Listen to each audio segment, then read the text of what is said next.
Krobia, aha, efe. Na aha dan so, okay. Ejuma so ewa hase. Enti, United Kingdom. Na pe ejuma aye. Baby, I would see ejuma niwa. Because I mean, ubetimi a movie aba hase. Aha, Leighton Buzzard. Minim se dini ye correct dia. Enti Leighton Buzzard by video where you upload ya. You betro a dini also. You can search around. Na me type bahase ebe ye juma some years ago. Na me be ye juma waha. So me recording video way to ho. Me just said ye enuma si wahase ya. Na aha eye me fe. Omo building no, especially the new ones no. Efe papa se wo hwa aha nyina eye juma. Aha nyina eye juma nkoa na wa ha. Enyuma wa ha papa. Big shops. A dine so ya affordable depending on the wo pe. A dine ya affordable depending on the wo pe. Etina metai eba ha. Area mu ha say me ma pon adwuma. Ena na ha say me drop it obi. Me drop it obi ama ono so wakwa akoye na adwuma. As you can see, very nice. Ha nyina ye adwuma big company.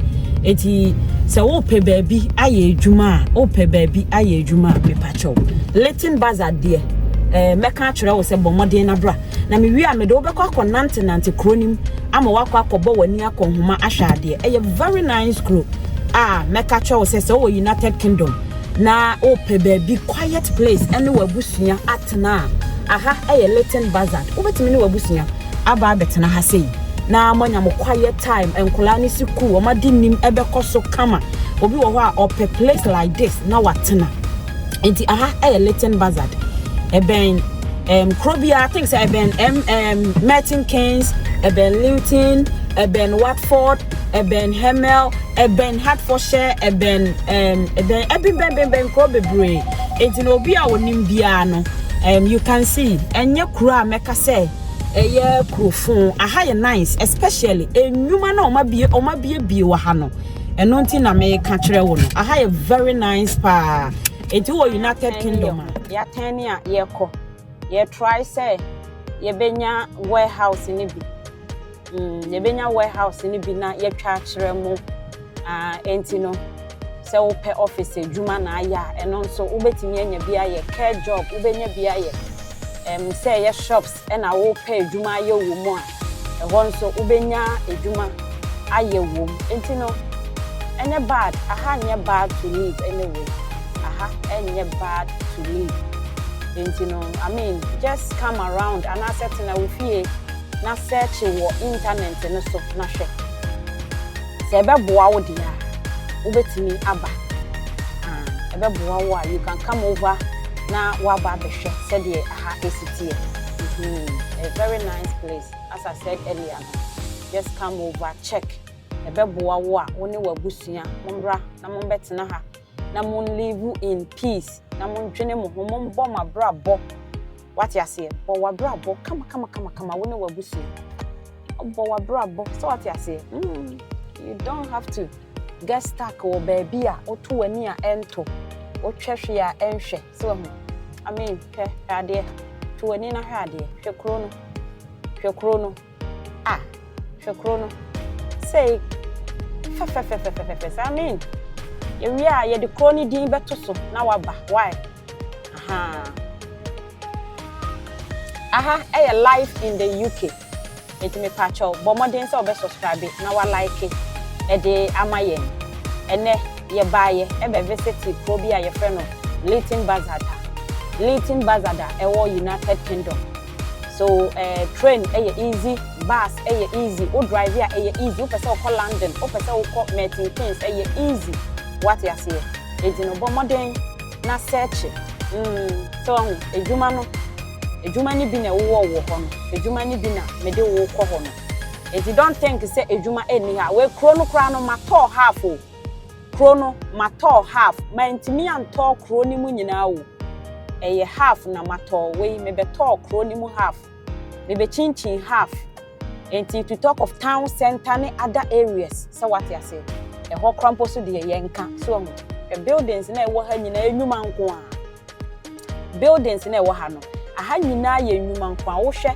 mensa left ube hu say ebi nso na toa so wo ho na kwa kosi ti wo hu eti me san apen ne me ho na mako back me san kwa another place nso ube hu enuma nko a enti no me nuanom momo modern. So it's all about life in the UK.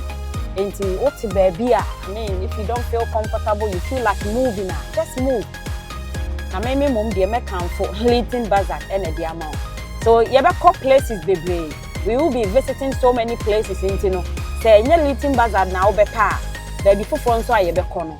You will love it. What you see. Enti no so wo hwe manimu a still ni nyina eye nwuma bebre ene wa ha. Eye nwuma bebre depending on what certificate you crowd. Unkuta certificate crowd you get work e wo Leighton Buzzard. Enti me pacho bomodin after this video like share na bola so and so fama yen subscribe and so fama yen se wa hu hwe ahanyina mensa nifa so benkum so what you see left and right ni nyina ye edwuma nko a kai se ubenya Tesco ubenya Sainsbury's ubenya M&S ubenya Costco ubenya Aldi Lidl bibia shop bia ewa hase.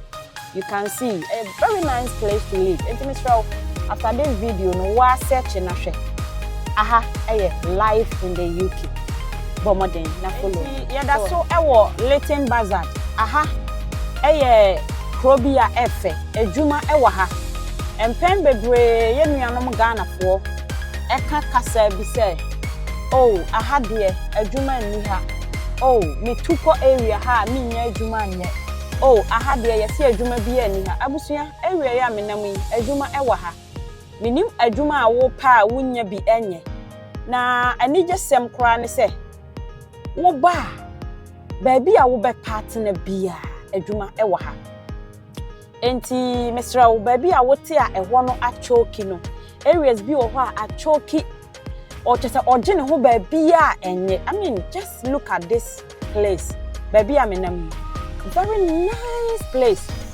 How is this? I say ba now obia ko eduma omo nko ye nso ombe ko ewia anopafo ko ewiafo nso be ko night shift fo nso be den ebe ko hwe who say bibia da from very nice place to live with your kids and anybody a wona neti enti ye nuanom Ghana fo ene other African countries aya base ye ba be bobra de bia enye kromu na wo betena no kwa na kire se wo United Kingdom sometimes a baby a wote area wote eno so account how a woma ebe grow how a wankasa kwa wa ho fama esitie enti no upe baby atena de a ene ye menso so pemi rounds ya me ye de me kan for Leighton Buzzard e de amount esan say aha eye area bi a efe just look at the buildings a ewa ha say I mean you can testify say hwefie no na hwe how a wo masie sisi no garden baby a wo be park wo cars garage ewo ho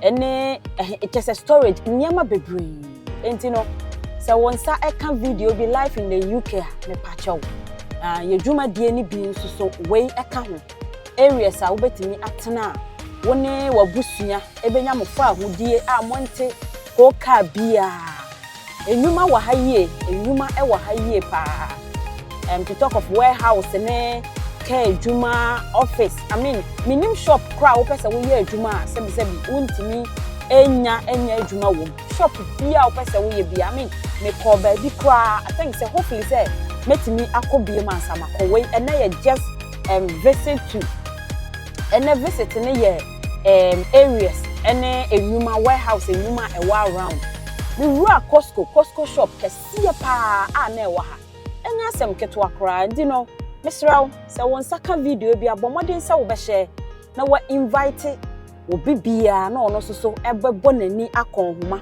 na wa hwe bie ai wane mamrehwe Leighton Buzzard ewo United Kingdom Leighton Buzzard e kan Bedfordshire ho Leighton Buzzard e kan Bedfordshire ho enti no Mr. bomodin na wankasa ebia na I may be wrong but use your phone no wa use your phone use your phone na search say Leighton Buzzard adwuma wa ha wa use your phone no na search adwuma wa ha uba ha ubenya adwuma I mean just check na hwe na wa check say o rent 1 bedroom flat 2 bedroom flat 3 bedroom flat ne boy ye sen requirement ben ene omo hia what yase enti mesrew se wo pe baabi atena de a life in the UK ye de yaba ha yabeso ahwe na yehu enti won so wo betimi ayuse wo phone na wa search Leighton Buzzard county no Bedfordshire se menye wrong there use wo phone na me no kasa ye a wo hwe video ni wi a wo cross check na hwe a very nice place bus adwuma train adwuma you can see bus stop and a wo me say area ni bia bus ni tutu e contentem wo pe train so a contem enti no aha nye bad place to live with your case and won ko ampokra no aha enye bad place to live enti no yeguso a ye to bomoden na won so woni wagusu mon live good life why ye tani ye ho na yasan yakotwa places a nyuma no so wo ne de amamo kama enti bomoden yakra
me da ase se wo je bre nyame nhyira wo